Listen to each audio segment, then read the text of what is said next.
O Renato, eu expliquei brevemente para o Renato, que é o Clube da Hérnia, os membros, o que a gente faz aqui, né, Renato? Agora, eu preciso apresentar o Renato para todos que estão aqui.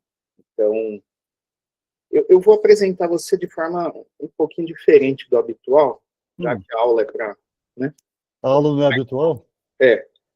E eu vou contar uma historinha, né, para te apresentar, viu, Renato?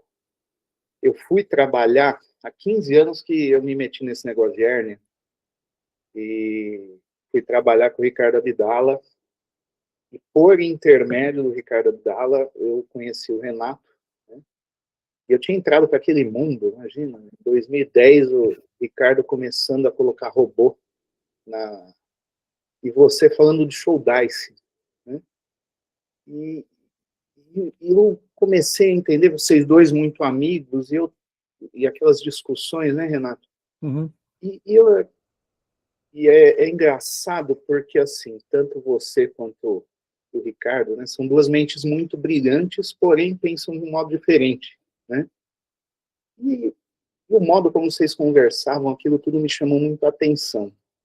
E lá, Renato, eu descobri que não era a técnica, era a pessoa, era o cirurgião, né? Então, o Renato hoje é um amigo, né? Já o conheço há 15 anos, a gente senta para conversar e fica horas, às vezes, conversando. O Renato é, para mim, uma das mentes mais brilhantes que eu já conheci, um cirurgião de hérnia, pensa de uma forma que eu não penso tanto, né? Você sabe que eu penso mais igual o Ricardo, né? Sim. Mas e acho que é isso, e eu aprendo muito com ele, mesmo sendo um adepto da cirurgia minimamente invasiva, da robótica. Então, hoje é para a gente falar um pouquinho de carreira. O Renato é um colega que se dedicou já faz alguns anos ao mundo exclusivamente às hérnias, né? E a ideia é passar um pouquinho dessa experiência, né? A gente, no fim da aula, a gente, no fim, discute, tá? Quem tiver dúvida, quem quiser já ir mandando, às vezes, alguma pergunta, pode mandar no chat aqui, e a gente coloca no final, ou também, se quiser perguntar, falando no final também, fiquem à vontade, tá bom? Renatão, manda bala aí. Tá bom, Rodrigo. Muitíssimo obrigado. Eu comentava com o Rodrigo, gente, bom dia a todos, né? Lógico. Eu comentava com o Rodrigo que essa aula, eu reservei aqui 15 slides só para a gente ter um ponto de apoio para a gente discutir, né, carreira. Essa aula me deixa muito à vontade, o tema me deixa muito à vontade, porque eu acho que eu pensei a minha carreira desde sempre. Embora não tivesse total consciência disso, mas eu estava sempre pensando na minha carreira. E eu considero que eu fui bem sucedido. Não no sentido de ser brilhante, como o Rodrigo pensa que eu sou, é, endinheirado, não, mas feliz. Eu me sinto feliz, né? Com essa trajetória que eu fiz, né? De quanto? De 40 e poucos anos. Eu estou com 65 anos hoje, né? E me sinto feliz. Então, eu me sinto à vontade para abordar esse tema, mas, ao mesmo tempo, preparar essa apresentação para vocês, gente, eu me preparar para essa apresentação também, me convidou a fazer esse balanço, né? Que eu venho fazendo sistematicamente, né? Eu realimento a minha reflexão continuamente, mas isso é lógico que quando você para fazer um diálogo, para fazer uma apresentação, enfim, você faz um balanço, né? Você risca ali e tira o subtotal do que foi feito, né, até agora, de como foi feito até agora, porque isso conta muito, né? Não é só o que você faz, é como você faz. Você tem que ter prazer, né? Você tem que gostar do que você faz e da maneira como você faz. Eu acrescentaria mais um item: com quem você faz, né? Provavelmente, se outro colega me convidasse para falar disso, essa discussão seria completamente diferente se é que eu aceitaria fazê-la, sabe? Então, Rodrigo, muito obrigado pela oportunidade. E eu vou convidar vocês a refletirem comigo o que tem sido a minha carreira, levantando alguns pontos, né, de contato com a cirurgia de parede. Eu vou chamar de cirurgia de parede abdominal, porque apesar de nós, né, como cirurgiões gerais, nos dedicamos, sobretudo, ao tratamento das hérnias da parede abdominal, né, nós não fazemos, muitas vezes, ressecções, ablações de parede, como o oncologista faz, né, mas nós estamos vendo já alguns desdobramentos da cirurgia de parede que ultrapassam as hérnias. Por exemplo, a gente vê hoje o cirurgião de acesso, né, para o neurocirurgião poder colocar ali, o ortopedista, poder colocar ali discos intervertebrais, né, então uma abordagem anterior ou lateral da coluna vertebral, coisa que a gente nunca pensou que seria feito, né? Nós temos pacientes sequelados por peritoneostomias, né, que não tem como corrigir muitas vezes esses defeitos. Você vai ter que partir para uma reabilitação, mas isso aí já te abre perspectiva de fazer um transplante de parede abdominal. Já pensaram nisso? Eu tenho pensado nisso, né?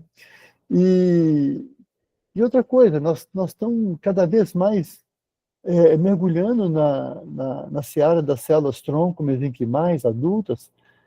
Será que a gente não vai conseguir fazer uma regeneração de parede abdominal, né? Terapia reconstrutiva, literalmente, né? Interessante. Eu acho que o que a gente está fazendo hoje, sim, para hoje é o que nós temos, reparar a parede abdominal. Mas o que faremos amanhã, né, com o que nós sabemos hoje? Eu não estou falando de fazer cirurgia minimamente invasiva, não. Eu estou indo um pouco mais além, né? A cirurgia minimamente invasiva, gente, mesmo que você não a utilize para tratar a parede abdominal, e eu não sou uma pessoa habilitada a fazer cirurgia de acesso mini-invasivo, ela, se não for para tratar a parede, ela já está poupando, preservando a parede normal, íntegra, né? Veja, você não pode lesar a parede sadia para tratar uma víscera. E você não pode lesar uma víscera para tratar, que estará sadia, para tratar uma parede doente. Olha que interessante, né? Então, é preservar a parede sadia para tratar a víscera. Então, a cirurgia minimamente invasiva, ela atende a essa demanda muito bem, né? A robótica, idem, embora a óptica parece que faz um estraguinho maior, né? Porque ela é mais calibrosa, né? Então, muitos pacientes desenvolvem hérnias umbilicais depois de prostatectomias robóticas, por exemplo, a gente tem observado muito isso. Mas é interessante. Então, isso me faz pensar que toda a cirurgia visceral, tá? Visceral, deva ser feita por acesso mini-invasivo. Toda, seja no abdômen, seja no tórax, sobretudo, tá? Na pelve, evidentemente, que é uma extensão da cavidade abdominal. Então, o tronco, a víscera do tronco, ela precisa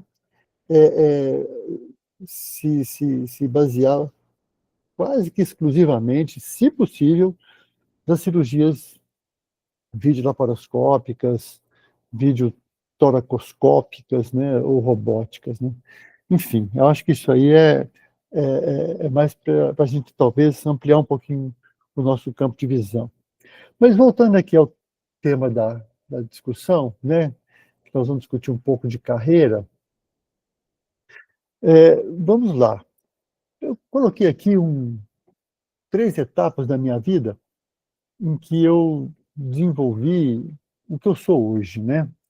É interessante, eu sou de Belo Horizonte, nascido, criado, e nunca pensei que fosse sair de Belo Horizonte, já estou no meu terceiro endereço, né? Mas aqui tem umas coisas da minha vida que eu acho que me ajudaram muito, sabe? Vejam, eu fui, durante toda a minha adolescência, atleta de voleibol do Minas Tênis Clube. E isso me deu muita disciplina e muita capacidade de trabalhar em equipe. Eu aprendi isso, o esporte coletivo nos dá isso, né?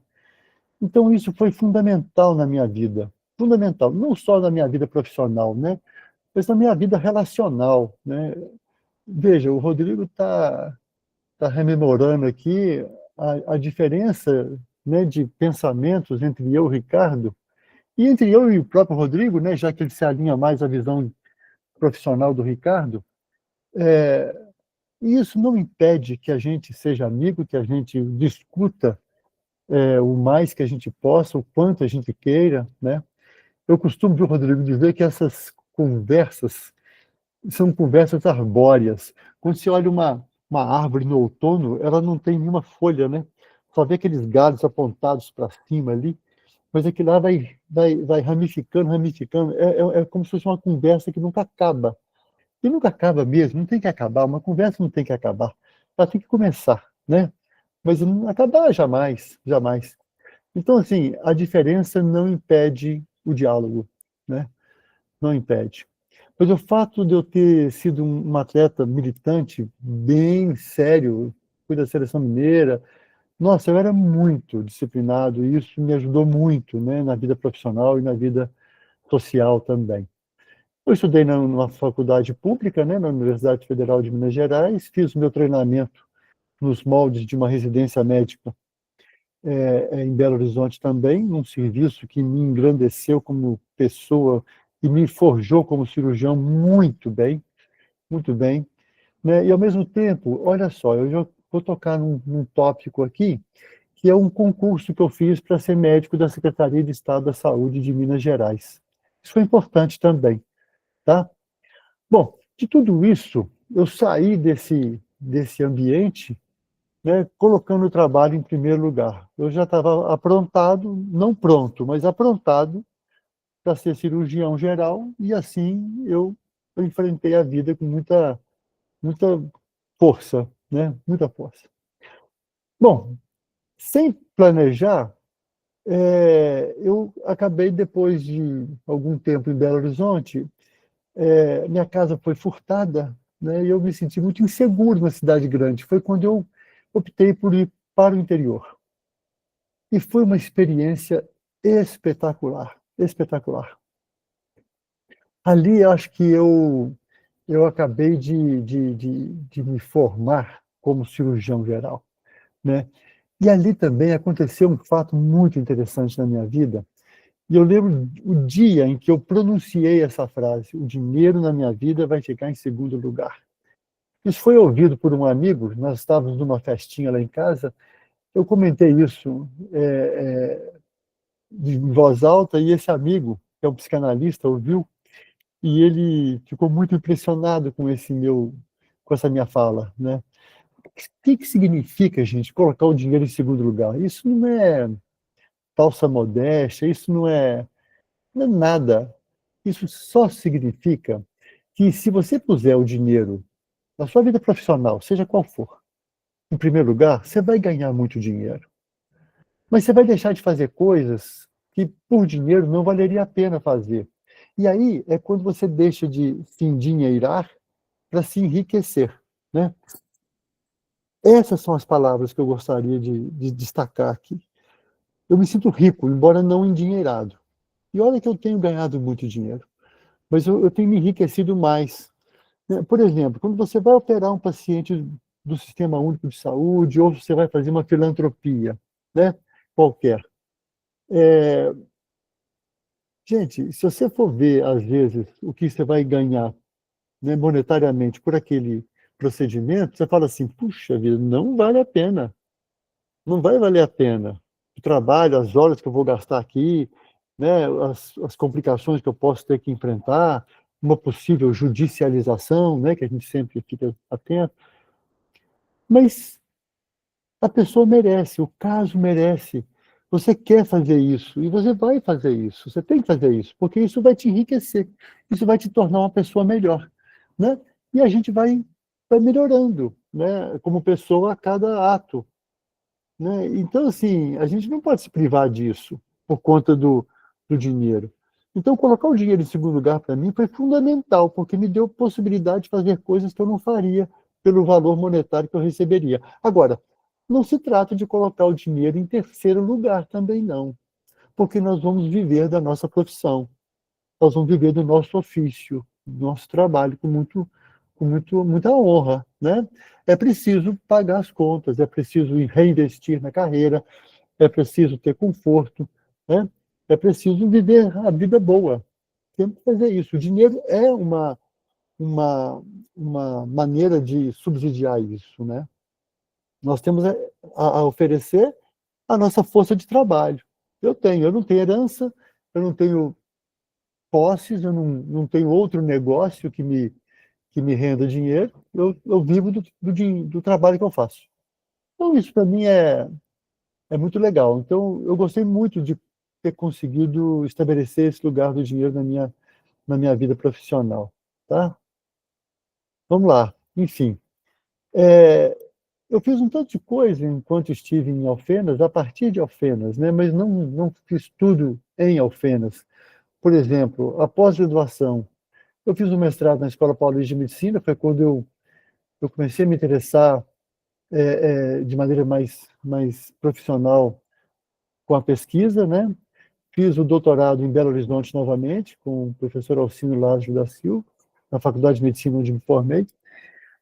Então, assim, isso me colocou mais aprontado também para a pesquisa, que é uma coisa que está no DNA do médico, né? O médico é um pesquisador, querendo ou não. Quando você vai estudar a semiologia e vai exercer a semiologia, você vai fazer um trabalho de detetive. Você vai pegar pistas e achar onde é que está o criminoso, se é que existe. Porque às vezes pode ser um suicídio, né? Então, assim, não deixa de ser, né? O criminoso foi a própria vítima. Mas é interessante, nós fazemos já esse trabalho de investigação, né? E a investigação, quando ela nasce da prática, da clínica, e te leva ao laboratório, te leva a uma biblioteca, né? Te leva a uma reunião com colegas, com seus pares, isso é investigação. Você está investigando. Isso é genuíno. Porque aí você obtém essa resposta e faz a sua devolutiva para a sua clínica, né? Para o seu paciente ou para aquele colega mais jovem que te pediu uma orientação.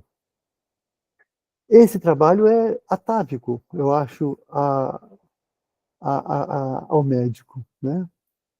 Eu falo ao médico, gente, porque nós não podemos abdicar de sermos médicos porque nos tornamos cirurgiões.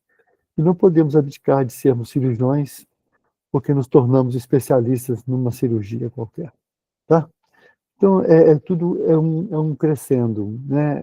É algo que vai se somando, tá? É isso. É, eu experimentei a docência nesse período lá em Alfenas. Nós fundamos uma faculdade de medicina pioneira depois de 20 anos da última escola médica que tinha sido autorizada no Brasil. Foi um trabalho muito intenso, porque nós estávamos sendo combatidos de A a Z para não abrir essa escola. Eu não teria tomado essa atitude, evidentemente, mas como havia me mudado para Alfenas, eu quis colaborar com o louco que fez isso, né? Mas, lógico, essa pessoa que era dona da universidade tinha os seus interesses com essa iniciativa.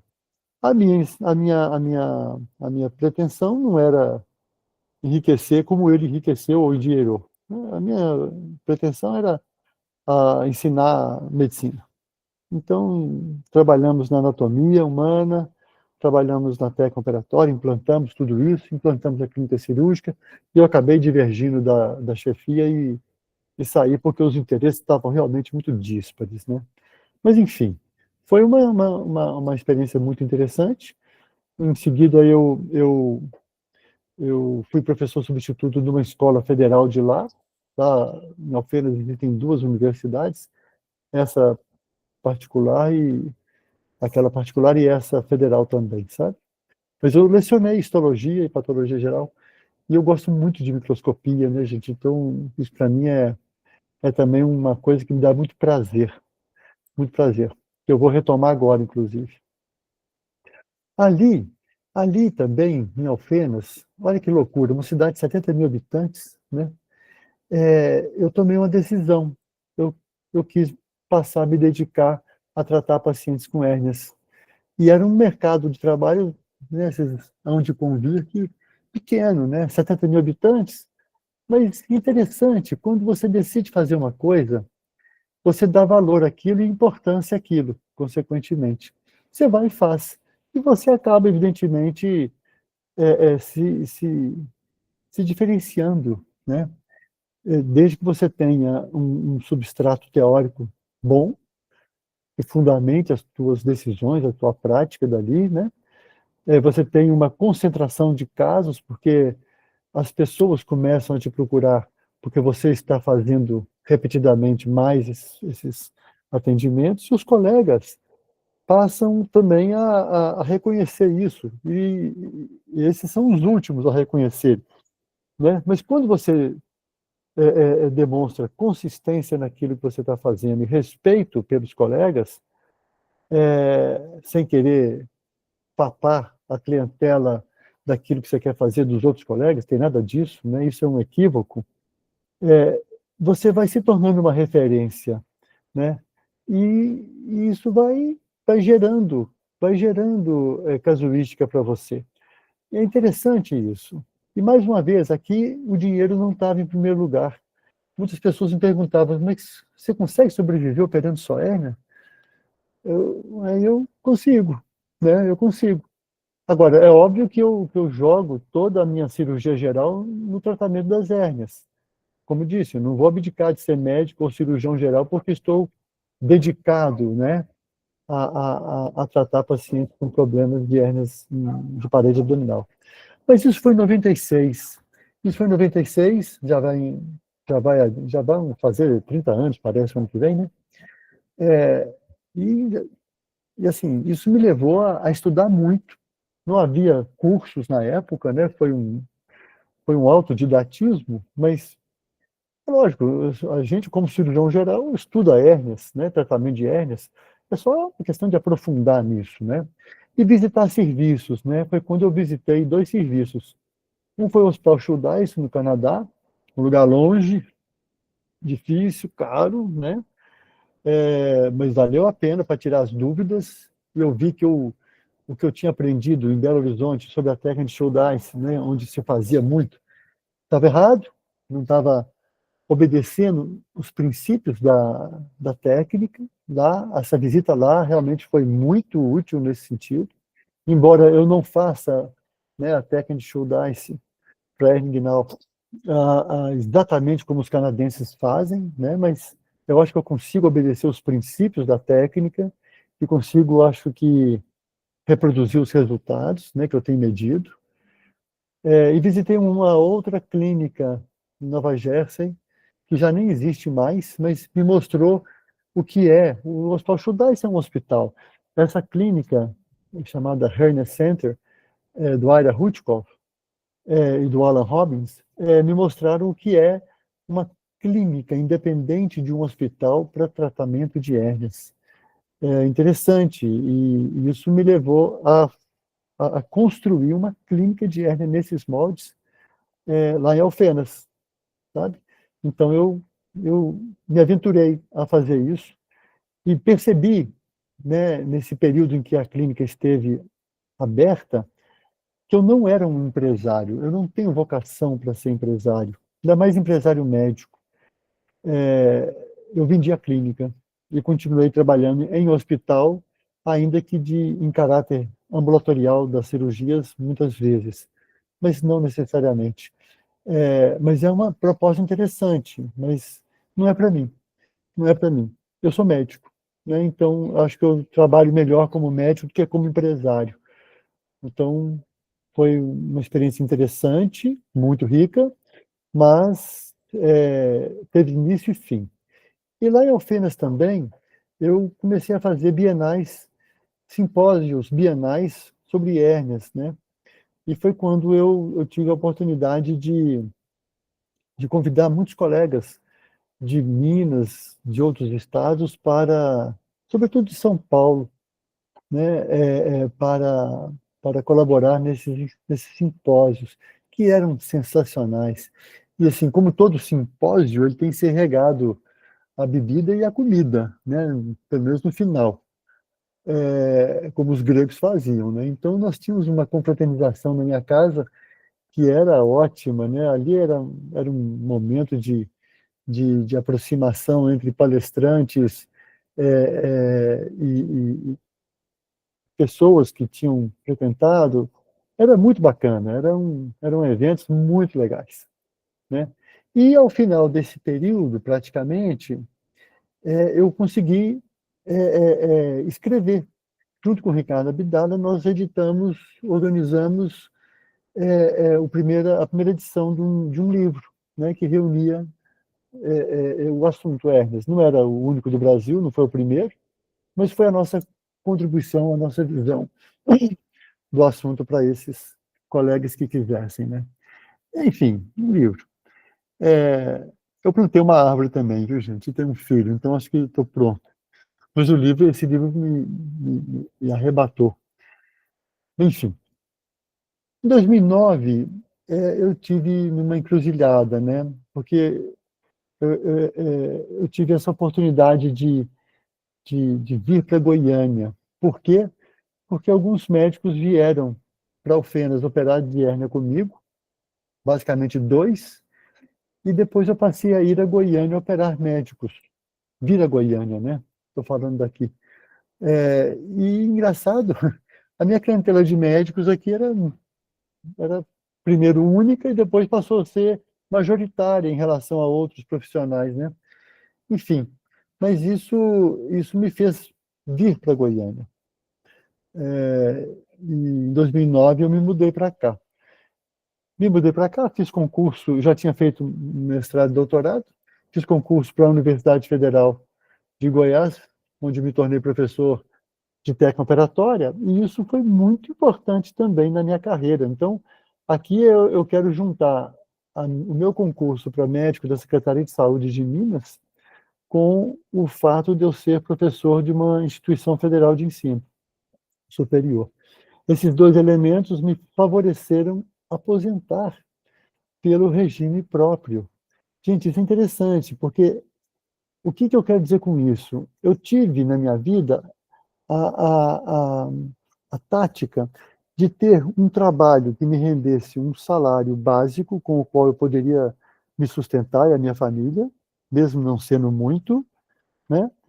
E o resto do meu turno eu poderia embrenhar na iniciativa privada, né? Então, Então, eu, eu, eu teria esse basal garantido e teria também a possibilidade de produzir, ter uma produtividade que me daria talvez um ganho financeiro maior, tá? Então, quando eu cheguei a Goiânia, eu cheguei já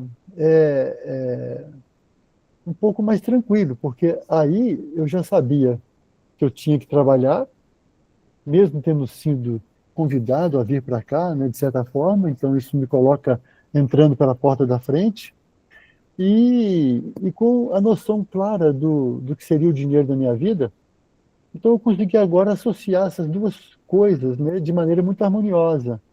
Então, é o que eu estava dizendo no começo, né? Hoje eu acho que eu ganho um dinheiro bastante satisfatório e trabalho de maneira satisfatória também. Então, uma coisa está ali proporcional à outra. Fez um barulho aqui, vocês estão me ouvindo direitinho? tudo ok aqui, Renato. Ah, então tá bom. É porque Bom, fez um tudo barulhinho ok. aqui, eu achei que tivesse interrompido a comunicação.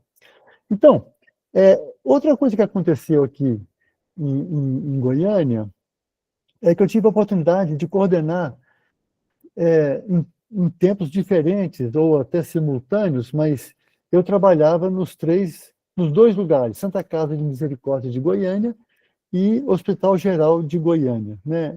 São essas duas siglas aí. Eu coordenei e atuei como assistente desses dois serviços que eu implantei de hérnias chamadas complexas, né? Aquelas hérnias mais difíceis, muitas delas incisionais, ou a maioria incisional, que os colegas não queriam nem tocar, né? Então, era isso que eu queria, né?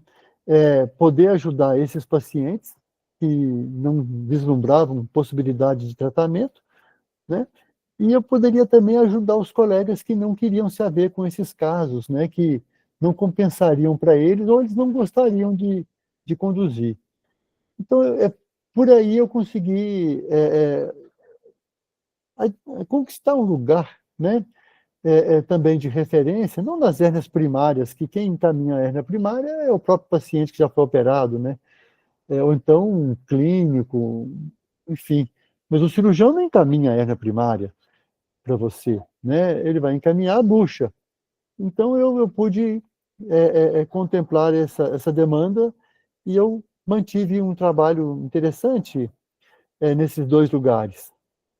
E em 2023, né, eu fui convidado a fazer uma implantação em outro serviço, que é esse HMAP, que é o Hospital Municipal de Aparecida, uma cidade vizinha de Goiânia, conurbada já, mas bem próxima, mas é uma outra cidade, que é um hospital público gerido pela Fundação Israelita Albert Einstein. E isso subiu o sarrafo, de tal maneira que eu tive que abandonar, né? Abandonar assim, deixei com os assistentes, né? O serviço da Santa Casa e o serviço do Hospital Geral de Goiânia, e fiquei exclusivamente no HMAP, porque lá eu estava realmente em cima daquele tripé que eu mencionei no começo também. Fazer o que eu quero, do jeito que eu quero e com quem eu quero, né? Fazer o que gosto, do jeito que eu gosto, com quem eu gosto, né? Enfim, paraíso na Terra. Eu estou encerrando as minhas atividades depois de 3 anos no HMAP também, porque aquilo que eu comecei lá atrás, eu quero dar sequência de maneira mais intensa, com energia para tal, que é a pesquisa de maneira mais sistematizada, né? Estou começando agora um segundo pós-doutorado, onde eu vou voltar para o microscópio. Não vou abandonar o consultório, né? Pretendo continuar com o consultório, trabalhando. O consultório é bem alimentado, né? Então, assim, eu vou fazer agora essas duas coisas basicamente. E vou continuar fazendo a minha filantropia, né, gente? Isso aí não me impede, né? Seja aqui em Goiânia, seja fora de Goiânia. Então, eu me coloco muito à disposição, o Rodrigo sabe disso, morro de vontade de conhecer o serviço deles no Hospital Municipal. Ainda vou, viu, Rodrigo? Ainda vou estar com vocês lá, quero compartilhar o que vocês têm de experiência com o que eu tenha em campo cirúrgico de preferência, ou para ampliar a discussão, tá? Mas, enfim, isso é muito bom. Agora, tem uma coisa interessante aqui, que eu acho que o Rodrigo gostaria que eu tocasse, né? A Unimed. Eu, quando comecei a frequentar Goiânia, isso não foi em 2009, foi em 2005, de maneira mais sistematizada. Eu ficava uma semana aqui e 3 em Alfenas, trabalhando aqui. É interessante porque eu estava exercendo ilegalmente a medicina aqui no estado de Goiás, né? Porque eu comecei a vir operar médicos aqui sem ter um CRM aqui. Isso é muito desconfortável, sabe, gente? Isso é muito desconfortável. Porque se o seu paciente complica, puxa vida, isso é um problemão. Ainda mais se você não tem um CRM secundário, né? Foi quando, em 2005, eu passei a ter um CRM secundário aqui em Goiás, amenizou, legalizou a minha atividade médica aqui, mas o problema continuava, né? Eu fiquei de 2005 até o final de 2008 nesse vai lá e vem cá, vai lá, vem cá. Isso não é bom. Foi quando nós decidimos mudar para Goiânia, tá? Então, assim, é, isso aconteceu. E foi importante que tenha acontecido. Agora, onde é que entra a Unimed aí? Em 2005, por uma questão de ter algum mercado, né, acesso ao mercado médico de trabalho, eu entrei para a Unimed aqui. E saí da Unimed. né? Esse foi um passo muito importante que eu dei também, talvez um dos mais importantes, que tem a ver com autovalorização. Eu queria deixar isso testemunhal para vocês. O que é autovalorização? Autovalorização, gente, é aquilo que você faz com você mesmo, né? A primeira pessoa que tem que te valorizar é você próprio. Por isso chama-se autovalorização, não é heterovalorização. E começa com isso mesmo. Esse é o ponto de partida. Não estou dizendo que todo mundo tem que sair da Unimed ou do convênio, etc. Cada um sabe do mercado de trabalho onde está inserido e por aí vai. Mas a, a, a, a autovalorização te coloca numa seguinte questão. Não é por dinheiro, não foi por dinheiro que eu deixei a Unimed. Porque eu atendi meu paciente como eu atendo meu paciente particular hoje, gastando o mesmo tempo, a dedicação a mesma, sem nenhum desconto no atendimento médico. Lógico, o que você recebe pelo que você faz é o que é da tabela. E assim, eu vi muitos colegas, né, ainda vejo hoje, né, muitos colegas que cobram por fora, né, para não ter que sair do convênio. Isso para mim é indecente, né? Não tem outra palavra. Então, se você não está satisfeito com a tabela, saia. Mas se você sair sem fazer a autovalorização, meu caro, você vai lamber em bira, né? Como se diz lá em Minas. Você vai ficar na rua da amargura, porque você não se preparou para receber o paciente mais diferenciado que vai poder te pagar, né? E preparar não é Instagram, não é um consultório chique, não, não, não. Oferecer cafezinho, é oferecer um atendimento consistente, né? É você estar realmente apropriado, aprontado para poder atender a demanda daquele paciente. Seja um caso simples, seja um caso complexo, né? Mas vamos pegar o caso simples. Ele quer resolver o problema dele, né? E mesmo sabendo que todo tratamento médico não é infalível, tem o seu grau de insucesso, né? Tem sua percentagem de insucesso. Não estou falando que o cara que vai se diferenciar e vai querer uma clientela diferenciada vai tratar uma única vez o paciente. Ele pode tratar uma única vez, mas ele pode não curar uma única vez, né? Ou dessa vez. Então, assim, é medicina raiz, é medicina como ela é, sem promessas infundadas, né? Então, essa saída da Unimed foi um passo subsequente, quase que imediato, a um movimento de autovalorização. Então, assim, eu não quis mais que houvesse nenhum intermediário entre eu e o meu paciente. E o convênio, ele realmente ele se coloca entre nós dois, e isso é muito ruim. Isso limita a potencialidade de um tratamento médico adequado.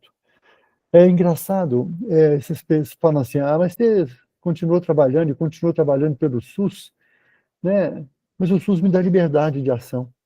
Eu sei que eu tenho poucos recursos, muitas vezes, mas ali não tem ninguém entre eu e o meu paciente. Isso é muito bom, isso é muito confortável, isso nos permite exercer a medicina da maneira mais plena que a gente puder, mesmo com recursos limitados. E no meu caso agora, que eu estou no HMAP, os recursos lá não são limitados. Então é o melhor de dois mundos. Para o paciente, né, que não tem acesso à medicina particular, nossa, ele é tratado como se fora, né? E ponto final, ponto final, tá? Então eu queria dizer que esse passo foi muito importante na minha carreira, muito importante, tá? E aqui agora nós acabamos de lançar a segunda edição desse livro de hérnias. Agora eu organizei sozinho, mas pude contar com a colaboração de muitos colegas, né, para fazer isso. Mas eu queria que fosse um produto essencialmente aqui de Goiás, em retribuição à acolhida que eu tive aqui dos colegas, da comunidade. Então, mas a gente acaba chamando alguns colegas de fora, mas é, é, foi isso. E a gente está muito satisfeito. Eu estou muito satisfeito, né? É basicamente um e-book. Estamos com 3 meses de lançamento. Foi lançado no Congresso Brasileiro de Hérnia, em Campinas, agora. Nós estamos com 3.280 downloads, e são gratuitos.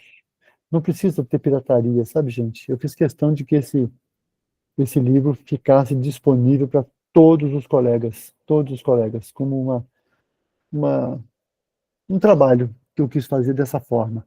E está feito, né? Então, vai haver uma versão impressa, que não está pronta ainda, tá? Vai ser, vai ser paga, porque realmente ficou um livro de 720 páginas, a versão impressa. A versão e-book tem 655 páginas, mas ficou um livro robusto. Então, também foi muito trabalhoso organizá-lo, fazê-lo, escrevi vários capítulos, mas, enfim, está aí à disposição, não precisa passar o PDF que você já baixou. É importante que vocês passem o link para ter acesso ao PDF, que vai ser gratuito, a partir da editora. E com isso a gente tem uma noção de quantos downloads estão sendo realizados ao longo do tempo, tá? Renato, desculpa te interromper. Claro. Tá no chat aqui, tá? O link, tá bom? Ah, tá bom. Eu ia até mostrar para vocês também, eu vou apresentar mais alguns Legal. slides. É. Então, é isso. E vou começar agora, já comecei meu segundo pós-doutorado, estudando agora a evolução da hernia incisional no rato, experimentalmente, para estudar e ver o que a gente pode fazer, né, com esse conhecimento em termos de biomodulação, transplante de parede, é, é, ver em que momento a gente pode utilizar o próprio saco herniário como estrutura, né, autóloga para tratar a hernia incisional, né, que é a técnica de Lázaro da Silva, que eu estudo, né? Enfim, é, vamos a fundo nisso, inclusive com o estudo de células-tronco mesenquimais adultas. Gente, isso aqui, eu me detive muito, mas talvez isso aqui seja a alma dessa aula, tá? Dessa palestra aqui. Porque isso eu acho que resume o que eu fiz, o que eu tenho feito, por quê e de que maneira, né? Eu vou só passar algumas pranchas agora, gente, que talvez é, é, é, fundamentem melhor esses meus conceitos que eu acabei de passar para vocês. Mas, enfim, em que se estrutura, eu acho, a carreira médica? A base dessa pirâmide tem que ser ocupada pela assistência, e pela boa assistência, né? Boa assistência, dedicada.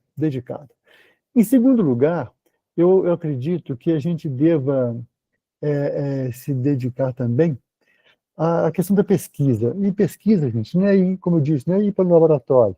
Eu gosto de ir, eu posso ir, eu vou, né? Mas o fato de você estudar bem um caso, o fato de você tentar juntar as peças da anamnese, né, do exame clínico, do exame físico, e compor um diagnóstico e propor um tratamento, isso é pesquisa, tá? Isso é pesquisa também. E quem está discutindo medicina está ensinando e está aprendendo, né? Quem ensina aprende duas vezes. Então vocês estarão, ainda que informalmente, repassando conceitos, impressões. Isso é ensino. Então acho que essa cadeia de atividades, assistência, pesquisa e ensino, fazem parte já da carreira médica, né? Não abdiquem de nenhuma das três. Agora, o que vai fazer, o que vai tornar o médico diferente? É lógico que cada um tem suas particularidades, mas o que pode tornar um médico diferenciado? É o olhar dele, é a maneira como ele enxerga a vida, é a maneira como ele se enxerga, é a maneira como ele enxerga a profissão, é a maneira como ele enxerga o ser humano. Né? Nós somos humanistas, né? Acho que isso, isso faz parte, né, da nossa atividade, da nossa prática, tá? Então, o nosso olhar para a vida, ele vai fazer toda a diferença, tá? Esse rapaz aí que vocês estão vendo, ele foi um aluno meu, né, e tornou-se o meu chefe no HMAP. Olha que interessante, Você né? precisa desbloquear seu iPhone antes. Oh, meu Deus, eu não estou falando com o meu iPhone. Eu vou desligar daqui, gente, só para... Estava no modo avião, não adiantou nada. Vamos lá. Então, o olhar faz a diferença, tá? Um pressuposto para que eu tenha passado a me dedicar a tratar pacientes com problemas de parede abdominal é que a parede abdominal, para mim, é um órgão, né? Esse é um conceito. Ela não é um obstáculo, ela é um órgão. E órgão multissistêmico, né? Porque por ela, né, ela vai encerrar, na verdade, vários outros órgãos que vão ter a sua função otimizada pela atividade contrátil e de distensão da própria parede, né? Fazendo variações na pressão abdominal. A parede, então, interage com todos os órgãos que estão encerrados na cavidade abdominal. Então, é um órgão com função, estrutura, estética, né, e multiuso. Ela é palco de doenças, né, tem toda uma patologia que, da qual ela é portadora, né, são malformações congênitas, os tumores, e as hérnias, sobretudo. Né? Nós tratamos mais hérnias do que as demais afecções. Portanto, a laparoscopia vem ajudar a gente a preservar a parede sadia, mantendo-a sadia para tratar a víscera, né? E ela deve ser restaurada, reparada, ou às vezes transplantada, né? Quem sabe a gente vai conseguir realmente inserir isso no nosso rol de tratamentos, né? E diria a vocês que competência é uma opção. É uma opção, tá? Você vai se diferenciar na medida em que você quiser se diferenciar. Isso significa não ter preguiça para estudar, para trabalhar, para discutir, né? Enfim, para aprender e continuar aprendendo. É importante que nós tenhamos protocolos de tratamento, importantíssimo. E se você puder fazer os seus próprios protocolos, até melhor. Né? Esse aqui é um protocolo que nós temos, um algoritmo, para tratamento da hernia incisional. Isso a gente estabeleceu no serviço, né? Eu fui montando isso ao longo do tempo e a gente consegue trabalhar em cima disso. Então, mas aí não tem setas obrigatórias, né? É óbvio que o cirurgião vai fazer as suas escolhas e deve fazê-las, porque o cirurgião, gente, é o tratamento. Diferentemente do clínico, que vai prescrever um medicamento, e esse medicamento é o que vai operar o tratamento, né? Lógico, não somente, mas sobretudo. O cirurgião é esse medicamento. Por isso que o cirurgião é muito vaidoso, né? O que ele faz, trata ou não trata, certo? Então, isso é uma particularidade que nós temos. Então, é importante que nós façamos escolhas, que a gente possa fazer as melhores escolhas possíveis, tá? E que sejam bem embasadas. Isso que é preciso deixar claro. Façam as suas escolhas, mas façam de maneira bem embasada, bem fundamentada. Por que eu estou fazendo? Tá? É por isso? Tá pronto. Basta um argumento. Tá certo? É isso aí. E nenhum algoritmo ele é fossilizado, né? Ele, evidentemente, que isso aí tem que ser revisto, tá? Tem que ser revisto. E tem algumas perguntas que são difíceis, né? Por isso que eu acho que a pesquisa, mesmo aquela que ultrapassa os limites da simples discussão de um caso, nós temos que buscar essas respostas e elas vão ser suscitadas na clínica. Isso que torna a pesquisa genuína, tá? Porque ela tem um propósito, ela tem uma finalidade, que é devolver para o paciente aquilo que você não sabia antes de pesquisar, tá certo? Então, são perguntas que a gente deve fazer, sempre. Aqui, isso aqui é pesquisa. Quando você faz um levantamento, né, dos casos que você atendeu no seu serviço, você está fazendo pesquisa, com certeza. Você não precisa publicar isso, mas isso aí tem uma validade interna para você saber onde estão os pontos fracos do teu atendimento e melhorar, né? E melhorar. Aqui nós temos o resultado de 3 anos de atendimento no HMAP, né? Então eu estou encerrando as minhas atividades lá e eu sei quantos pacientes nós atendemos, quantos nós operamos, né? Qual foi a taxa de complicações que nós tivemos, são casos muito difíceis, estou achando isso aqui até pouco, 2,3%, mas são números. E 1,5% de mortalidade, gente. Isso para doença benigna incomoda, né? Pode ser baixo, mas incomoda. E olha aí, ó, 2 pacientes dos 6 tinham hérnias inguinais. Tudo bem que não eram hérnias inguinais comuns, eram bem grandes. Mas hérnias inguinais, já pensou? Morrer por uma hérnia inguinal tratada, né? Não pela hérnia, mas pelo tratamento, é para se pensar. É para se pensar, né? E o laboratório, né, gente? O laboratório realmente é encantador. Isso aqui é uma figura que eu montei no espelho, né, da borda do anel herniário com um pedacinho do saco herniário incisional do rato. Isso foi do meu doutorado. Eu montei espelhado para a gente ter uma ideia de que, se eu jogar uma hérnia no microscópio, eu vou ver mais ou menos isso, né? 2 bordas musculares nas laterais e um saco herniário conjuntivo é, é, é, de intermeso, né? E isso forrado internamente pelo peritônio. Gente, peritônio é mesotélio, né? Tem célula-tronco adoidado aí, no próprio saco herniário. Então, assim, a gente está deixando de usar, talvez, um, uma estrutura biológica autóloga que não gera rejeição, que pode ser um banco de células-tronco que vai otimizar aí a cicatrização tecidual. Eu fico lembrando aqui, né, todo mundo, quando interpreta aquela frase do Billroth, né, se eu tivesse a possibilidade de reproduzir tendões ou tecidos, né, com a estrutura da resistência dos tendões das aponeuroses, o tratamento da hernia estaria desvelado. E todo mundo acha que ele estava em busca de uma prótese, né? Eu acho que ele estava em busca de uma cicatrização melhor. Porque é o fibroblasto, gente, que vai operar a nossa cura essencialmente. É o grande cara. Eu tenho uma foto do fibroblasto na parede do meu consultório. Ele é o elemento que vai continuar trabalhando depois que você dá o último ponto na pele. E ninguém testa o fibroblasto.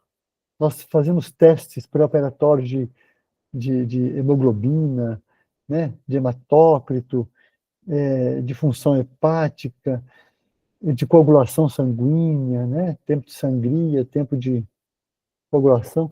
Gente, nós não fazemos nenhum teste para averiguar se o fibroblasto vai trabalhar ou não. Mas ele vai trabalhar, né? A gente sabe que ele vai trabalhar. Desde que o mundo é mundo, né?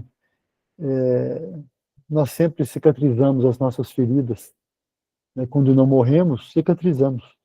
Então,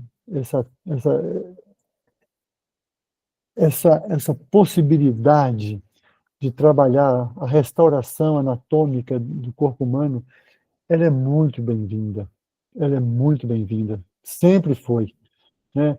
Eu sei que nós temos hoje, no tratamento das hérnias, um apelo muito forte para o uso de próteses sintéticas, né? A maioria de polipropileno, mas há muito o que fazer pela restauração anatômica. Vejam, eu falei que parede é órgão, que tem uma estrutura, uma função, né? Uma estética. Vejam, o que a gente quer quando você vai trabalhar o reparo de uma grande hérnia incisional, por exemplo, ou mesmo inguinal? Você vai tentar restaurar a estrutura para tentar resgatar a função. Agora, vejam, a gente sempre estudou na faculdade, primeiro anatomia, depois fisiologia. Eu acho que a coisa deve ser invertida, ou pelo menos, no final das contas, eu acho que quem vem primeiro é a fisiologia, é a função. É ela que molda a estrutura, a anatomia. Então, a anatomia, para mim, é o melhor cenário que a fisiologia conseguiu formar para que ela se faça plenamente, para que ela se fizesse plenamente. Então, o cirurgião é um restaurador da estrutura. É o que a gente faz. Se você faz uma gastrectomia total, né, você tem que refazer um estômago ali com as alças intestinais para poder dar ao paciente a possibilidade de se alimentar normalmente depois, não é? Então a gente está sempre tentando remontar aquilo que a gente desmontou na diérese, né? A síntese é muito importante. Ela que vai recompor aquilo que você desfez na diérese, né? A não ser quando você faça só uma exérese, feito uma colestectomia, por exemplo, tá, né? Mas quando você faz uma cesariana, por exemplo, você retira um feto, você vai recompor o útero, você vai recompor o peritônio, você vai recompor a parede abdominal, né? Você vai recompor a paciente para ela poder sair do hospital, da maternidade íntegra e com as suas funções em restabelecimento, né? Então é isso. Eu acho que, por mais que a gente tenha próteses sintéticas à disposição, quanto menos o cirurgião fizer pela parede abdominal, em termos de restauração, mais ele ficará refém das próteses.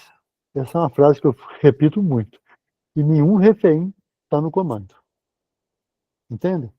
Então é importante saber que vai ter horas que você vai ter que usar uma prótese como substituição de parede perdida, é óbvio, né? Nós temos que conter o conteúdo da cavidade abdominal lá dentro, né? É ali que ele vai funcionar melhor, é ali que é o sítio primário dele, mas se a gente puder tentar restabelecer a anatomia, esse é o dever do cirurgião, tá? Então, gente, isso aqui é uma maneira que você tem de estudar de maneira mais detida, mais pormenorizada, o que se passa no ambiente da doença herniária, tá? Aqui Rodrigo, é o QR Code, né? Mas você já distribuiu o link aí, também serve para acessar o livro, tá, gente? Gratuitamente, sem pirataria. Então, olha só que interessante. Isso aqui eu apresentei já umas 2 ou 3 vezes. A formação em cirurgia de parede, né? O que nós temos hoje? Antigamente nós tínhamos a medicina como um todo, né? O médico fazia tudo que podia, que sabia, era pouco, mas enfim, era muito também. Depois a medicina se quadrangulou, né? Clínica médica, cirurgia geral, ginecologia, obstetrícia e pediatria. Hoje nós temos 55 especialidades e 61 áreas de atuação. E o que chamou atenção ao rever esses números foi que o critério para as especialidades e para as áreas de atuação, muitas vezes, né, das especialidades, sobretudo, é anatômico. É o indivíduo que vai se dedicar mais ao aparelho respiratório, digestivo, cardiologia, né, dermatologia, por aí. É anatômico. E quando você vai propor ou tentar encaixar as hérnias de parede abdominal nesse contexto, pensando já numa setorização, uma dedicação de trabalho, hérnia é doença, né? Então não é uma região anatômica exclusiva, né? Você tem hérnia em tudo quanto é canto do organismo. Mesmo na parede abdominal, cada local da hérnia é uma doença separada, né? Então nós teremos que nos haver com essa nova classificação para pensar numa especialidade ou numa área de atuação. É um campo de saber que está se enrubescendo, né? Está ficando cada vez mais forte, né? Com artigos, diretrizes, livros. Existe uma base estruturante, que eu acho que é para toda a medicina, que é a assistência, pesquisa e ensino, como eu falei já. E nós temos alguns modelos para ensinar a cirurgia de parede ou a cirurgia de hérnia, né? Nós temos agora, dentro da extensão universitária, um programa de treinamento avançado, que é o PTA, que é o Fellowship, né? É um modelo, eu não acho ele o melhor, nós estamos com isso implantado lá no HMAP, mas eu acho que isso para mim, isso vai ter fim já esse ano, tá? Já estamos no terceiro aluno, é um por ano, mas não é um melhor modelo. Eu acho que o melhor modelo está dentro da pós-graduação lato sensu, que é a residência médica, e eu acho que deve ser um R4 opcional, optativo, para criar uma área de atuação, tá? Então, o que eu penso de cirurgia de hérnia ou cirurgia de parede abdominal? É um cirurgião geral que vai fazer um R4 no 4º ano, para depois a gente tentar batalhar que isso vire uma área de atuação. Como tem na ortopedia, né, que faz joelho, tornozelo, faz coluna, ombro, punho, mão, né, e por aí vai, tá? o modelo da ortopedia, ele se aproxima muito do que a gente está pensando em termos de área de atuação, né, para a cirurgia de parede ou de hérnia. E para amanhã, né, nós temos que pensar, já existe a cirurgia de acesso, né, já temos cirurgiões de acesso trabalhando para neurocirurgia. As ressecções tumorais já estão na mão dos oncologistas, né, mas talvez isso caia também no colo do cirurgião geral, que vai trabalhar só com parede abdominal. Temos que nos preparar para isso. Os sequelados pós-trauma, né, isso aí continua existindo e numa produção elevada, né, os transplantes de parede e novas terapias, né, é o que eu estou pensando agora com essa segunda etapa de pós-doutoramento, sabe, gente? Quer entender mais a fundo o que se passa no ambiente do desenvolvimento da hérnia, para que a gente possa, então, atuar de maneira a prevenir a hérnia, talvez, né? Evitar que ela progrida, e tentar fazer alguma forma de restaurar a anatomia de maneira muito mais adequada, apropriada do que por fibrose, né? Do que por cicatrização. Quem sabe a medicina regenerativa também não seja uma possibilidade terapêutica para a parede abdominal, tá? E finalmente, agora é finalmente mesmo, eu diria que quem quiser fazer cirurgia de parede ou de hérnia, pode se dedicar a isso, que vai ter muito campo de trabalho. Mas vamos optar por nos dedicar, sermos cirurgiões dedicados, mas não exclusivos. Por que eu falo isso, gente? É óbvio que a gente, como cirurgião geral de formação, você sabe fazer anastomose digestiva, você sabe trabalhar a víscera bastante bem. Mas eu, por exemplo, fiquei tão exclusivo que hoje eu delego algumas etapas da cirurgia de uma hérnia complexa, por exemplo, a colegas que me ajudam que têm formação em cirurgia do aparelho digestivo, coloproctologia, ginecologia, enfim, nós trabalhamos juntos, tá? Mas às vezes você fica um tanto refém também de um colega que, que, que faça isso, né? Dependendo da disponibilidade dele ou não, para te ajudar, e você perde a mão, sabe? Então, assim, é oferecer o melhor dos mundos para o paciente, né? Então, se eu consigo trabalhar muito bem a parede, a víscera, eu vou deixar, muitas vezes, eu hoje, né? Eu faço isso, né? Isso é uma deficiência que eu adquiri, né? Eu faço ao colega que está me ajudando, se ele tem vivência naquilo, ele vai fazer aquela anastomose porque vai fazer melhor do que eu, provavelmente. Menos chance de fístula, tá? Então, não se trata de ser um super médico, nada disso, né? Já que você está setorizando sua área de atuação, então acaba que você pode se complementar, né? Ninguém é independente, né, gente? Mas a gente tem que se complementar, oferecendo o melhor para o paciente. Aqui, mais uma vez, a enésima vez, vocês vão ouvir isso muito, e por favor, repitam isso muito, né? Vamos ficar atentos à melhor indicação. Quem escolhe o tratamento é a doença. Se você está preparado para tratar como ela te pede, ótimo, se não, encaminhe. Eu não faço cirurgia laparoscópica para a parede abdominal, nem robótica.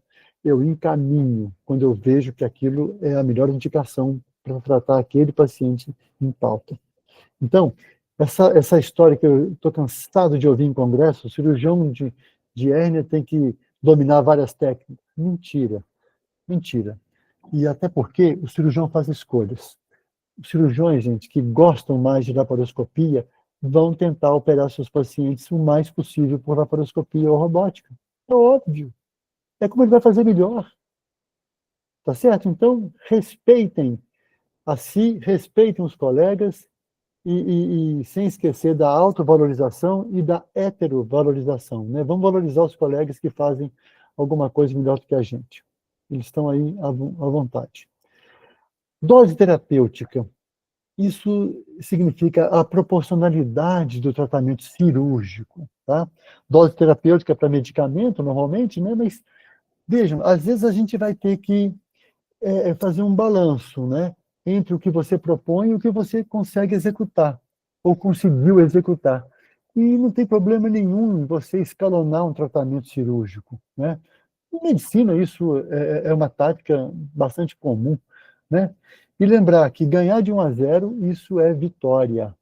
Às vezes você vai querer ganhar de 2, 3-0, vai querer resolver muitos problemas de uma vez só, você pode perder a partida, tá? Então, fiquemos atentos a isso. Como diz um anestesista amigo meu aqui, o mau cirurgião precisa de um bom anestesista. Mas o bom cirurgião merece um bom anestesista. Gente, por mais que toda a medicina perioperatória esteja aí, é lógico que a gente tem um momento do tratamento cirúrgico muito concentrado, né, na sala cirúrgica. Então, ali é um divisor de águas, vai ser um divisor de águas. Então, assim, o anestesista, ele é o terceiro auxiliar da equipe cirúrgica, né? Vamos falar assim, se é que existe um ou dois, né? Mas ele é um auxiliar da equipe cirúrgica, ele é fundamental, né? Então, fazer consulta pré-anestésica, isso é obrigatório, né? Um paciente não pode ser operado por um cirurgião que não conheça o caso dele. Eu sei que isso existe num plantão, por exemplo, mas ali nós estamos falando de urgência, né? Na urgência, você não sabe nem que hospital que te recebeu, quanto mais o cirurgião ou o anestesista. Mas numa cirurgia eletiva, o cirurgião tem que conhecer o paciente, o cirurgião tem que encaminhar o paciente para fazer uma consulta pré-anestésica, porque o anestesista tem que conhecer o paciente também. Eu já mudei a minha estratégia cirúrgica porque o anestesista não teve condições de anestesiar do jeito que ele queria. E a barraca, né, que divide o anestesista da equipe cirúrgica, ela tem que ser baixa, porque você tem que dialogar com o anestesista durante o procedimento, tá? Então, assim, façam isso. Adotem um bom anestesista, pelo menos um. Se ele não for o anestesista do caso, ele vai ter conhecimento do caso e vai poder passar para o colega particularidades daquele caso, tá certo? Isso é bom. O paciente gosta, o paciente faz vínculos. E é importante que o paciente faça vínculos. Humildade, gente. Humildade não é andar de sandalinha de dedo, andar a pé, esmolé. É você saber que você tem limites, e nós temos. Vamos reconhecer isso e trabalhar de acordo com isso. Ainda que os limites sejam transitórios, né? Porque a gente vai se aprimorando, os limites vão ficando para trás, mas vão surgindo outros, viu? Não se preocupem. Cultivar o senso crítico é fundamental para que a gente possa tomar decisões conjuntas, fazendo uma boa análise decisória, tá? Então, o caminho das pedras, eu acho que passa por aí. É você ter senso crítico, né? Você ter uma noção de contexto do que você está fazendo e poder dialogar com seus pares para tomar decisões conjuntas, que isso só fortalece. Tá certo? Vamos ampliar sempre a discussão, gente, e não restringi-la. E buscar autonomia, né? Eu acho que nenhum de nós é independente. Independência é uma utopia, tá? Se nós pudermos conquistar a autonomia, basta, que é poder transitar aqui e acolá sem problema algum, tá certo? Eu acho que o nosso querido Dom Pedro I, no dia seguinte à sua proclamação, ele já teria dito diferente, sabe? Autonomia ou morte, não independência. É isso, meus caros. Muito obrigado. Renato, eu que agradeço. Quando eu pedi para você dar essa aula, eu imaginava que vinha algo no caminho, né, que eu tinha te falado, mas não imaginava que ia ser tanto, né? Então, Eu vou fazer um comentário aqui, que é uma impressão pessoal, Renato, que você me conheceu, eu estava bem novo, né? Eu tinha acho que 27, 28 anos, né? E eu estou hoje com 21 anos de formado e no meio do caminho, vamos dizer, né? E a gente começa a entender a carreira, acho que nessa altura que eu estou, eu não sei, sabe, Renato? Acho que é um quebra-cabeça que a gente nem sabe que precisa montar. Você vai ganhando um monte de peça ao longo do tempo e hoje eu enxergo as peças e falando, como é que eu monto isso? Eu preciso montar, né? E você falou coisas muito importantes, né? Essa questão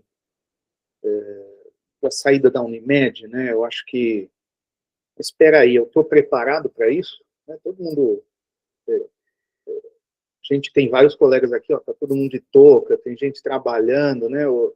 A medicina é um sacerdócio, mas os boletos chegam, né? Quer dizer, como é que a gente fica nisso, né? E eu acho que o que você falou da Unimed, do dinheiro em segundo lugar e não em terceiro, acho que foi muito, muito preciso, viu, Renato? Eu tenho menos tempo de formado com você, mas eu brinco que quanto mais eu corro atrás do dinheiro, mais ele corre de mim. Quando a gente começa a esquecer do dinheiro em si, trabalhar e fazer o que a gente foi programado para fazer, as coisas vêm, né? Acho que foi muito, muito preciso nesse sentido, viu? Queria te agradecer por essa lição. Acho que hoje em dia eu tenho colegas novos, né, residentes, que, imagina, Renato, o residente está lá com a bolsa que eu nem sei quanto é, se alguém puder me dizer aí, R$3.000, 3.500. Por aí, né? Eu falo, não, mas tem um cara aqui que formou comigo, picareta, que está no Instagram, tem uma BMW, eu estou aqui, o que eu faço? Né? Então não tem receita. Às vezes você fala, pô, fica aí, continua, né? Foi muito legal isso aí, sabe? Acho que tá todo mundo buscando melhorar. Se alguém quiser aqui fazer algum comentário, pergunta, tá super aberto, viu? O professor Renato é super acessível, qualquer que seja o assunto. É uma questão de escala de valores, né, Rodrigo? A gente tem que descobrir a nossa e construí-la, né? Na verdade, você não descobre, você constrói a sua escala de valores, né? Isso entra no caldeirão todo, né? O caldeirão todo. Então, família, educação, escola, amigos, inimigos, né? Você vai juntando tudo, chefes, subalternos, residentes, staff. Você vai construindo sua escala de valores, né? Aí você é o que você quer ser, né? Sim, com certeza. O Renatão tá aí, Renatão? Olha só. Olha que lenda. Beleza. Ó, então eu vou falar um pouquinho só. Rodrigo, antes de mais nada, muito obrigado por estar aqui. Estou emocionado, porque nada é por acaso. Eu te conheço, eu te admiro, eu sei que você está fazendo, inclusive, pela minha equipe, com o seu profissional. No dia que você me convidou para assistir essa aula agora, para fazer parte do clube com o Renato. O Renato, a gente se conhece, eu já assisti várias aulas dele, e eu admiro sem ter contato. Então, eu vou ser, assim, uma síntese. Eu tenho o mesmo ano de formado dele, porque eu fui ver o currículo dele agora, antes de falar dele. Ele se formou em 83, né? Foi. Eu também, em lugares diferentes, mesmo tempo de formado, mundos diferentes, cirurgiões apaixonados. E eu vou te falar, essa sua aula de hoje, o Rodrigo começou muito bem falando que ele tem 21 no meio. Quando a gente se forma, a gente não tem noção. Essa sua aula é para ser assistida nessa fase de muitos jovens e a cada 10 anos da nossa carreira, para ver se você está passando isso que você passou, eu passei várias vezes, tentações, oportunidades, saídas. Você foi pleno, você é o que eu vejo, e mostrando tudo que a gente passa, e com uma plenitude da satisfação que você está. Então, eu acho que essa sua aula a gente teria que assistir. Rodrigo, você tem aí gravado a cada 10 anos. Fala para os jovens, a cada 10 anos assistir essa aula. Porque eu falo que cada 10 anos é um projeto da vida dele. Teve Alfenas, vai. professor, voltar à faculdade, Unimed, esses lugares, mudar de cidade, oportunidades, cirurgiões, coragens, volume. É uma história maravilhosa, Renato. Eu entendo hoje, porque quando eu vi você chegando em Campinas, no Congresso de Hérnia, e eu te conheço à distância, eu sou observador, a maneira como as pessoas te recebem. Você está num Congresso de Hérnia, onde o mundo fala em robô e vídeo, e só fala do coisa, da tecnologia, cirurgia à distância, e todos os presidentes, ex-presidentes, te referenciam, te respeitam, você não estando fazendo o que todos acham que estão fazendo de melhor e que é o melhor. Então, esse é o meu olhar para você e defino assim. Parabéns, temos o mesmo tempo de formado, brilhante aula. Eu fiquei me olhando a cada etapa, me olhando se eu tive atitudes iguais ou parecidas. Você é realmente uma referência e não é à toa que eu vi aquela cena em Campinas. Quando é respeitado por tudo e por todos, eu acho que você tem muito baixo anticorpo, inimigos, como você falou. Garcia, então, muito obrigado por estar aqui. Uma aula, olha, se você puder me disponibilizar uma aula dessa um dia, eu quero ter para bastar. Isso é para replicar. Você é uma referência e parabéns pela sua história, pelo seu trabalho e por tudo. Aprendi muito com você várias vezes, quietinho lá na plateia. Nunca tivemos nada em comum, mas muito obrigado e boa tarde. Ô, Renato, muito obrigado. É o Renato, né, gente? É o Renato, né? Tá tudo certo, tá tudo parecido. É. Renato, eu acho que o nosso nome nos ajuda, né? Porque a gente renasce a cada experiência, a cada ciclo, né? Então, nós somos abençoados pelo nome também. Parabéns aos teus pais que te puseram o nome de Renato. Eu agradeço muito o meu também. Deu uma honra para mim o que você disse. Eu me sinto muito honrado, sinceramente, Renato. Obrigado pelas palavras, viu? Parabéns. Obrigado. Pessoal, gostaram? Algum comentário? Todo mundo trabalhando, né? É isso aí, né, Renato? Todo mundo... Ó, só um Oi? comentário aqui. Fala, Vladimir. Eu acho que o senhor formou com meu pai. Meu pai também é de 83, lá da FMG, Edemar. Edemar? Uai, sim, formei com o Edemar. É meu Eu sou pai, filho dele. sou filho dele. Como é que tá ele? Tá bem, tá aqui em Rondônia também, tá fazendo pediatria aqui em Jaru.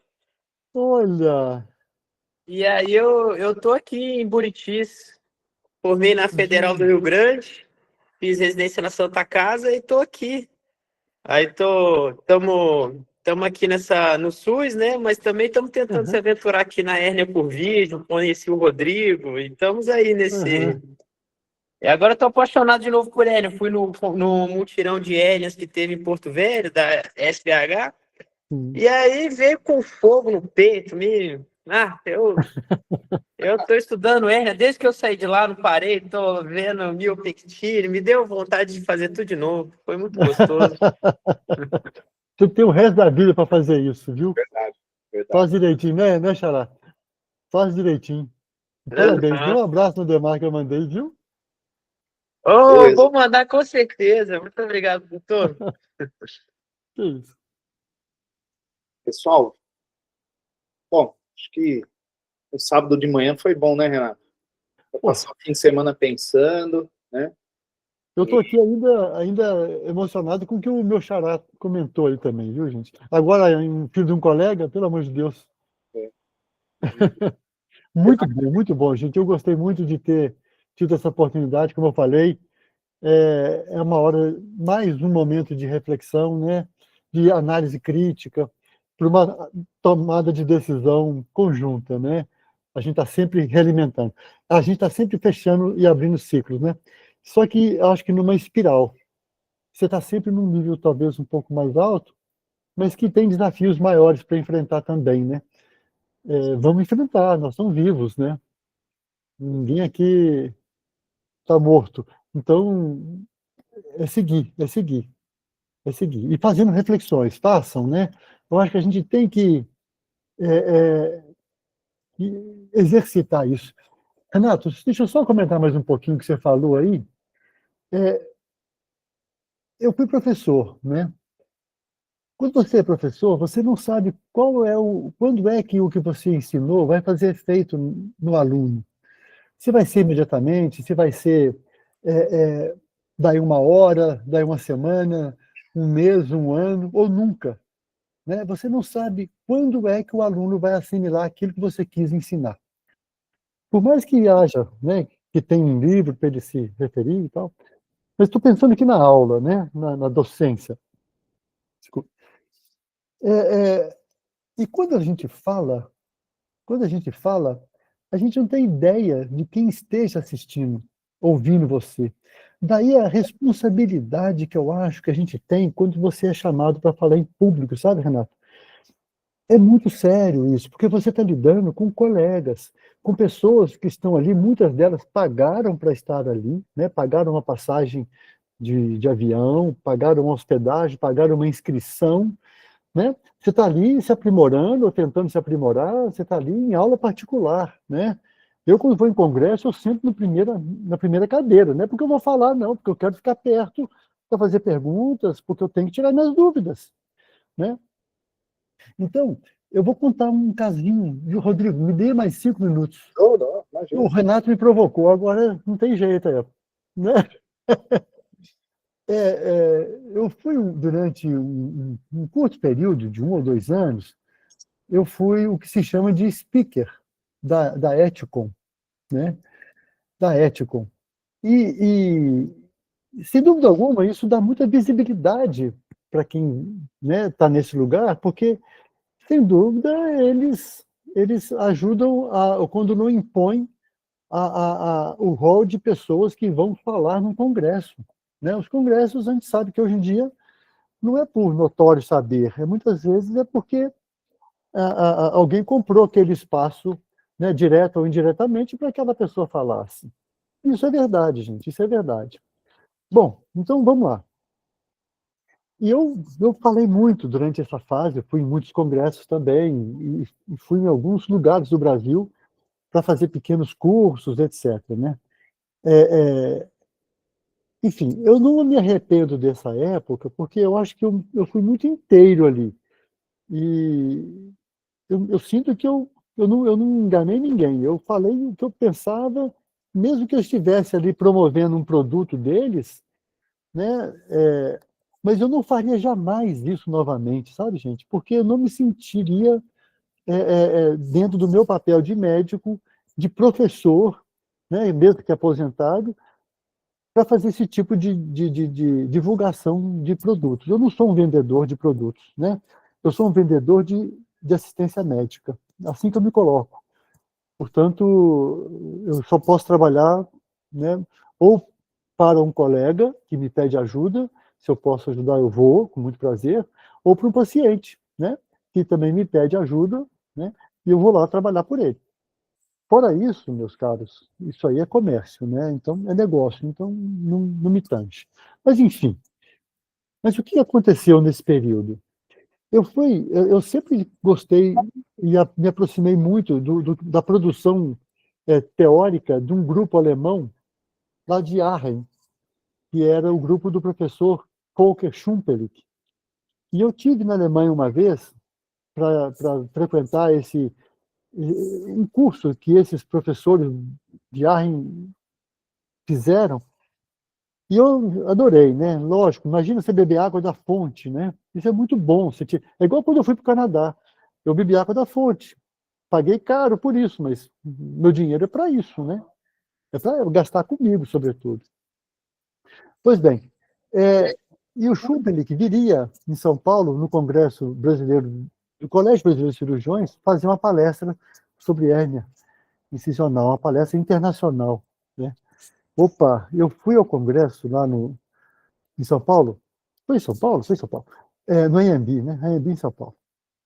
Só para assistir a palestra do Schumpelik. Eu vou só para isso, eu não vou fazer o congresso todo. Tá, e nessa época, isso foi em 2009, 2010, eu estava trabalhando na Eticom, né, novamente, ainda, e aí me liga o nosso chefe, coordenador lá da Eticom, que estava financiando a vinda do Schumpelik, né? promovendo. Renato, o Schumpeter não virá. Ele teve um acidente domiciliar e não vai poder viajar. E você vai fazer essa palestra. Eu falei assim, o quê? Eu de espectador, viu, Renato? Eu de espectador ali para poder ouvir mais coisas, né? Passaria a protagonista disso. Falei, meu Deus do céu. E fui lá, né? Calcei a cara e fui, dei meu recado. Nunca falei para tanta gente ao mesmo tempo, tinha umas 400 pessoas no auditório, era uma... E eu falei assim, gente do céu, e gastei, eu tinha 30 minutos para falar. Eu gastei 30 minutos para falar, sem ensaiar nada, eu nunca ensaio para falar. Desculpa. E aí veio, depois da aula, Renato, veio um tanto de gente falar comigo, sabe, que eu não conhecia, nunca tinha visto. Me cumprimentar por causa da aula e tal, foi uma aula interessante, blá, blá, blá.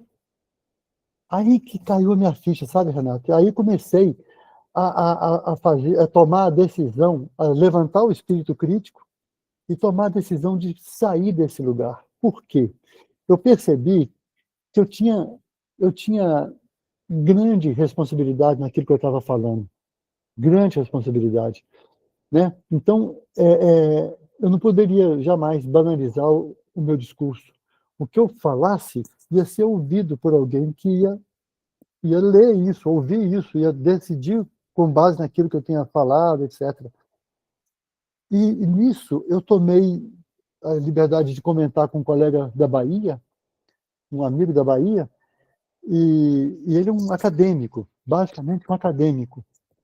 E ele falou assim, Renato, eu estava comentando que eu estava com mal-estar de estar fazendo esse papel, né? E depois desse evento e tal, papá. Foi no mesmo congresso que eu conversei com ele. Ele disse, Renato, você não precisa disso. Xará, isso caiu feito uma pedra. Eu falei assim, é o que eu precisava ouvir. E foi uma pedra mesmo na cabeça, que chacoalhou a cabeça, né? E me iluminou. Eu falei, gente, eu quero ser reconhecido pelos meus pares como um médico, um colega estudioso, sem dúvida alguma, que eu sou um estudioso, eu gosto de estudar, me dá prazer estudar. Isso aqui tudo é meu, né? Isso não é fundo falso. Então, assim, eu quero ser reconhecido pelos meus pares como uma pessoa que é médico, é um pesquisador, é um teórico, é um estudioso, né? E não como um vendedor de produtos, sabe? Nossa Senhora, tomei essa decisão e eu devia ter colocado, né, no meu mini currículo ali, porque isso fez muita diferença. E assim, eu fiquei até com receio do pessoal da ética ficar bravo comigo, porque se bem que a minha decisão ia ser tomada de qualquer maneira, né? Eu não ia depender do que eles achassem para eu tomar essa decisão. E até eles, lá da ética, passaram a me respeitar mais depois que eu saí desse lugar. Sabe? Eu achei interessante, porque eu tive esse feedback depois. Foi uma relação muito amistosa, ninguém me colocou a corda no pescoço para ser speaker lá, não. Foi um convite que veio de um representante da Johnson, que eu admiro muito, Marcos Negri. Então, assim, mas foi bom ter começado, foi bom ter terminado, né? Igual sítio. É bom quando você compra, é bom quando você vende. Eu diria que é igual clínica de hernia, é bom quando você constrói, é bom quando você vende também, né? Então, assim, mas esse fato, Renato, ele me mostrou o quanto a gente tem que ter de responsabilidade no que a gente fala, sobretudo em público, né?